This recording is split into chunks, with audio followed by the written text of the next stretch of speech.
À chaque fois que tu es stressé, énervé, triste ou même joyeuse, ton meilleur psychologue, c'est ton frigo. Et à chaque fois, c'est la même chose. À la sortie, tu finis de la consultation en culpabilisant, en jugeant, en disant plus jamais je recommencerai. Et à chaque fois, tu recommences la même chose. Si tu te reconnais dans ces mécanismes et dans ce cycle, alors cette vidéo est faite pour toi.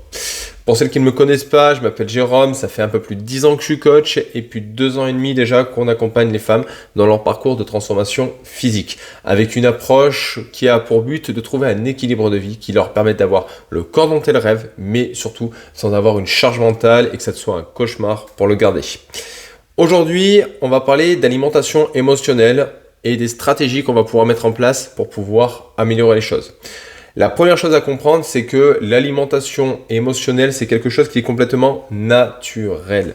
C'est normal que par moment, on mange pour pouvoir réguler ses émotions. D'accord ? Il n'y a rien d'anormal à ça, d'accord ? Tout simplement parce que le fait de manger va permettre de déclencher une libération aussi de dopamine, d'accord ? Qui va te permettre d'avoir une sensation de plaisir, de soulagement.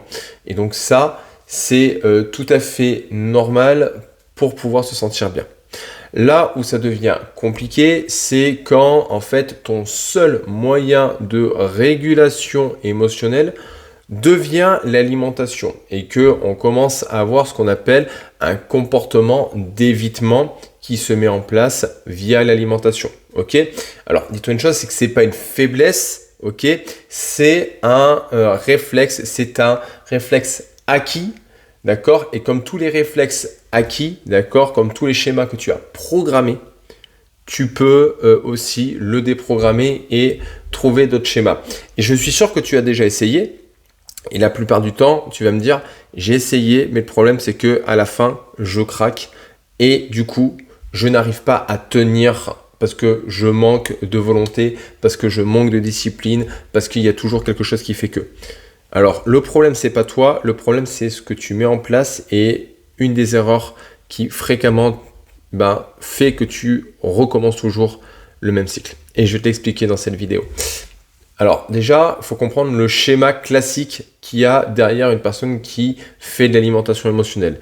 Généralement, tu as ce qu'on appelle un déclencheur émotionnel. Ça peut être le stress, la solitude, la fatigue, l'ennui, la colère. Il peut y en avoir plein. D'accord ? Tu as forcément des déclencheurs qui conduisent à un comportement d'évitement. D'accord ? Tu vas t'orienter vers de la nourriture qui va être plutôt assez sucrée, d'accord ? Avec une bonne dose de gras, de sucre, de sel d'abord. D'accord ? Ce sont des aliments doudous que tu peux avoir.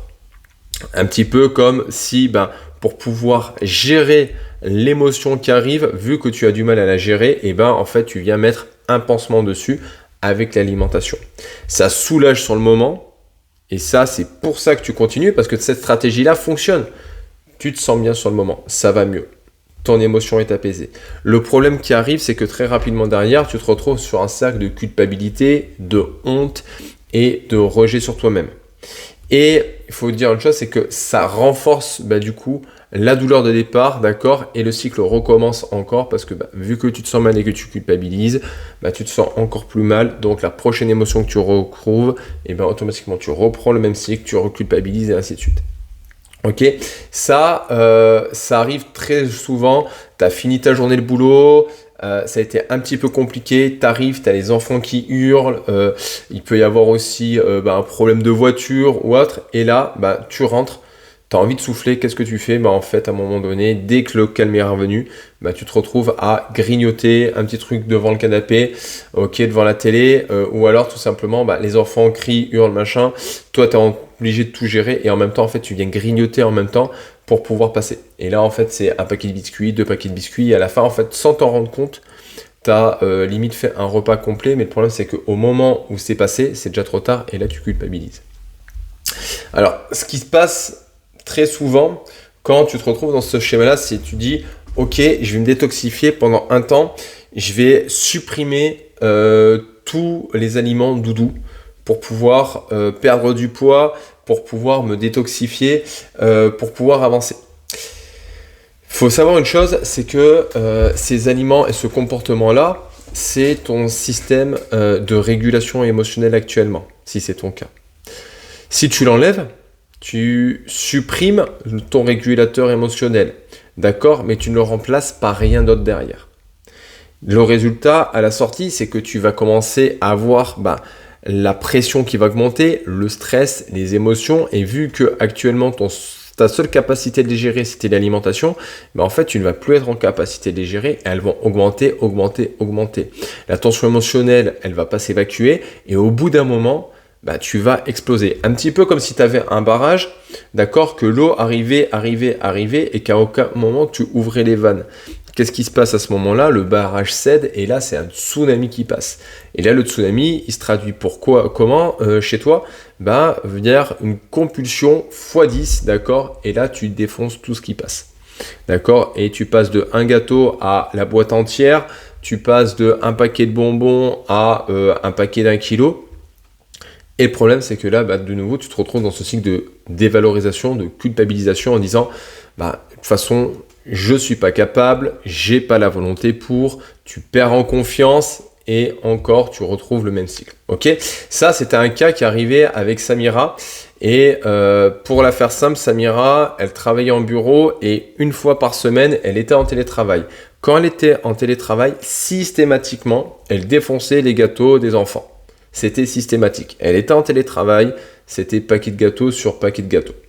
Et à chaque fois qu'elle essayait d'arrêter ce cycle-là, en fait, elle devenait vraiment invivable. Mais quand je te dis invivable, c'est qu'à la fin, limite, c'était son mari qui lui donnait les paquets de gâteaux en disant « Vas-y, mange parce que là, en fait, c'est insupportable. » Et à un moment donné, en fait, c'était cyclique. À chaque fois, elle finissait par craquer, par culpabiliser et limite à ne plus vouloir faire de télétravail.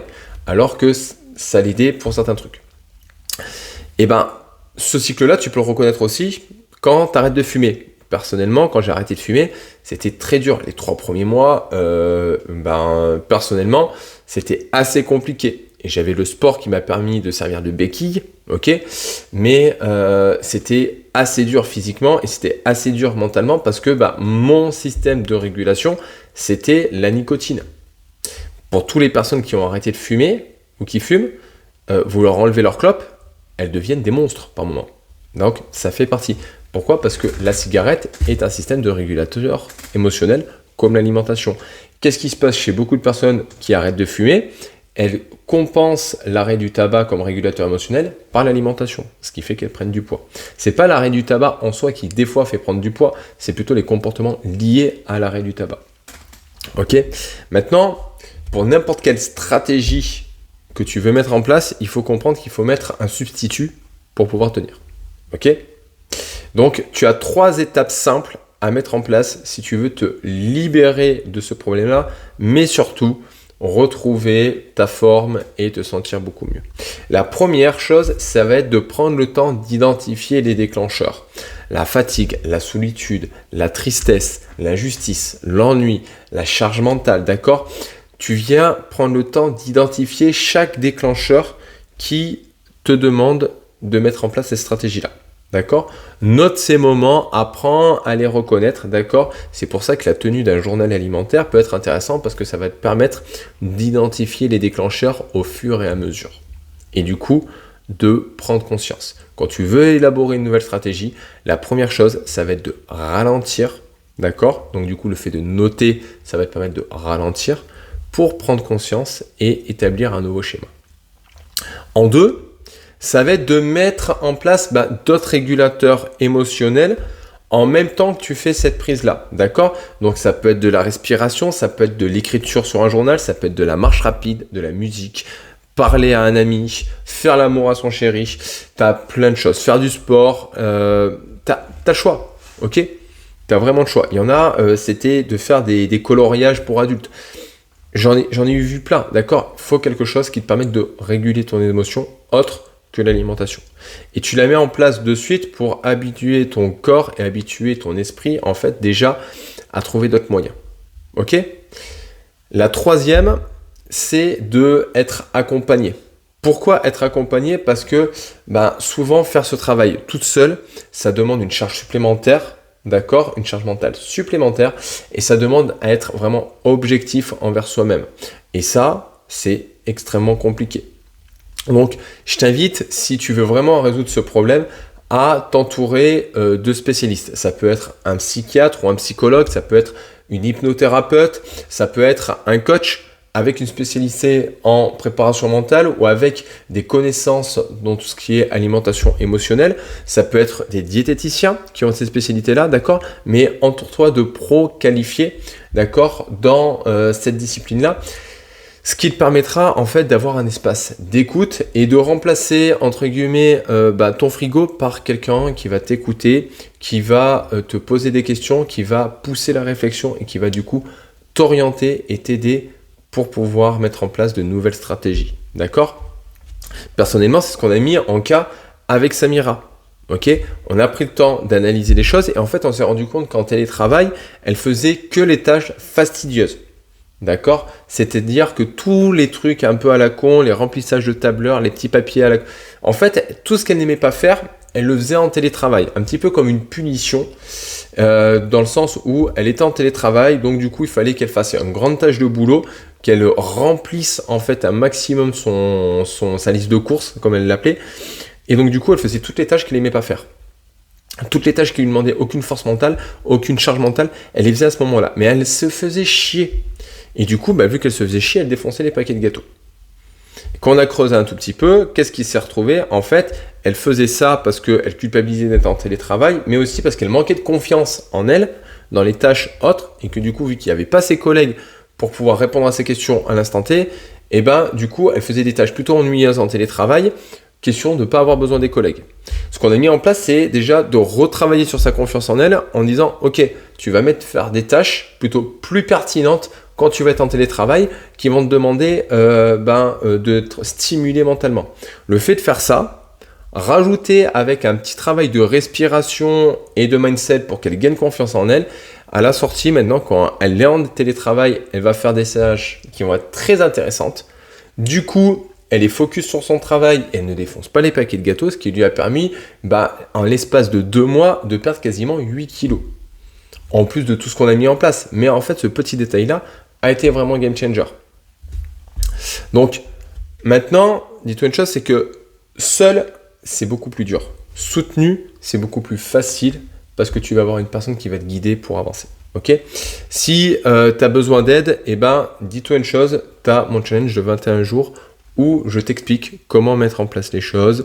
Tu as un rendez-vous avec moi ou avec un membre de mon équipe pour pouvoir personnaliser les choses, répondre à ta question et surtout te donner toutes les clés pour que tu puisses réussir.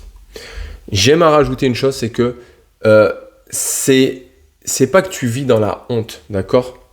T'as pas à être honteuse d'avoir de l'alimentation émotionnelle, c'est normal, je te le répète, c'est humain, d'accord? Par contre, c'est pas une fatalité. Donc si tu veux changer, simplement respecte ces 3 étapes que je t'ai données et tu verras, tu vas réussir. Rappelez-vous d'une chose les filles, et c'est important, arrête d'enfiler des perles.